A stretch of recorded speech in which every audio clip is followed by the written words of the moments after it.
मुलांचा हट्ट असतो, घरात पोळी भाजी नको असते. मुलांचं क्रोध जास्त येणं, चित्त एका ठिकाणी न लागणं, ते त्यांच्या पुढच्या आयुष्यासाठी खूप खूप धोकादायक ठरतात.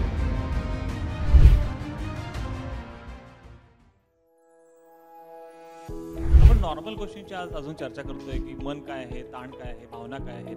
त्याच्यामध्ये मॅडम आहाराचाही खूप मोठा रोल आहे. आता स्लाईडमध्ये आपण पाहिलं की आत्तापासूनच मुलांचा हट्ट असतो, घरात पोळी भाजी नको असते, पण मॅकडॉनल्डमधलं ते चीज पिझ्झा हवं असतं किंवा मग जंक फूड म्हणतो आपण, तसं ते हवं असतं. आणि त्याच्यामध्ये आत्तापासूनच ते रुजलं तर ते हानिकारक असतं. मला असं जाणून घ्यायचं आहे आणि नाशिककरांना असं जाणून घ्यायचं आहे की नॉर्मल प्रकृती राहण्याकरता नॉर्मल आहार कसा असतो, म्हणजे लहानपणापासून रॅदर असं म्हणू आपण, नाही का, की लहानपणापासून तो कसा असायला हवा, जेणेकरून कारण आता हल्ली असं म्हणतात की हृदयरोग सर म्हणतात तसं 40-45 नंतरचा नाही, तो 18व्या वर्षानंतरच सुरू होतो. सो मग ते काय असायला हवं जे 18व्या वर्षी पण तो हेल्दी राहायला पाहिजे? खूप चांगला प्रश्न आहे हा, कारण सगळ्या मुळाचं जे आता काही मेटाबॉलिक सिंड्रोम्स आपल्या भारतीय लोकांमध्ये खूप अगदी तरुण वयापासून तर शेवटच्यापर्यंत आपण बघत आहोत.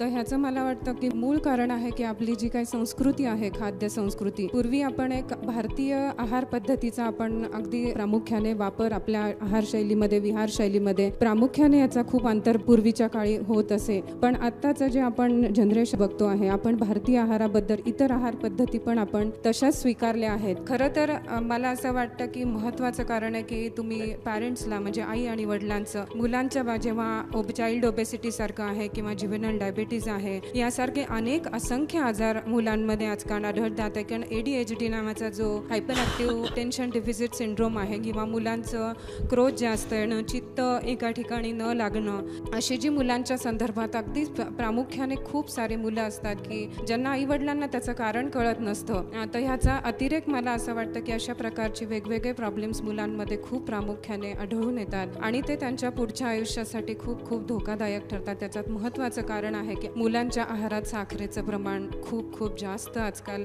आढळून येतं. आणि जेव्हा हृदयरोग ह्याच्या संदर्भात आपण विचार करतो, जेव्हा डायबिटीज आहे ठीक आहे, साखर आपण बंद करतो, पण जेव्हा हृदयरोगाचा ऋण येतो ना, आपण त्याला जेव्हा सांगतो की आता आजपासून तुम्ही साखरेचा वापर पण खूप कमी करा, कारण साखर हे काही आवश्यक आपल्या शरीरासाठी असा घटक नाही आहे, पण त्याचा आपण इतका अतिरेक करतो की जेव्हा आपण एक साखर ही सगळ्यांच्या आहारामध्ये साधारण 250 ग्राम प्रति महिना इतकीच असली पाहिजे. जेव्हा हे मेटाबॉलिक सिंड्रोम्स आणि हे गृहीत धरल्या जातात तेव्हा साखरेचा वापर अतिशय कमी, म्हणजे ह्याच्यावरती खरं तर मला प्रामुख्याने वाटतं की ह्याच्यावरती रेशनिंग व्हायला हवं. कारण प्रत्येक प्रेमाची भावना किंवा आपल्या प्रत्येक सणवार किंवा प्रत्येक गोष्टीमध्ये, इमोशनल फॅक्टरमध्ये आपण गोड पदार्थांचा वापर आपण ह्याच्यात खूप मोठ्या प्रमाणात करत असतो. सगळ्यांना असं एकच सांगायचं आहे की आपली लहान मुलं ज्या पुढे त्यांचं भवितव्य जर त्याच्यामध्ये अतिसाखर खाण्यामुळे किंवा आहाराचा अतिरेक केल्यामुळे जर बिघडत असेल, तर आत्तापासून एक खाद्य संस्कृती आहे की पॅरेंट्स आहे, घरातलं एक कल्चर त्याच्यामध्ये डेव्हलप व्हायला हवं. किंवा माझा आहार की मी साखर ही कमीच खाणार किंवा रेशनिंग केल्यासारखं इतर गोष्टींमध्ये तुम्ही खूप सारा, म्हणजे भाजीवाल्यापासून तर मोठमोठ्या दुकानांपर्यंत तुम्ही डिस्काउंट्स आणि हे करत असता, तेव्हा 250 ग्राम प्रति माणशी असं एक घरामध्ये एवढीच साखर आली पाहिजे. पहिल्यांदा खूप अवघड आहे, कारण सोप्या गोष्टी जाणीवपूर्वक केल्या तरच त्या सक्सेसफुल होतात. खूप अवघड आहे. त्यामुळे मला असं वाटतं की या छोट्या छोट्या गोष्टी आहेत, घरात हे छोटे छोटे बदल आहेत.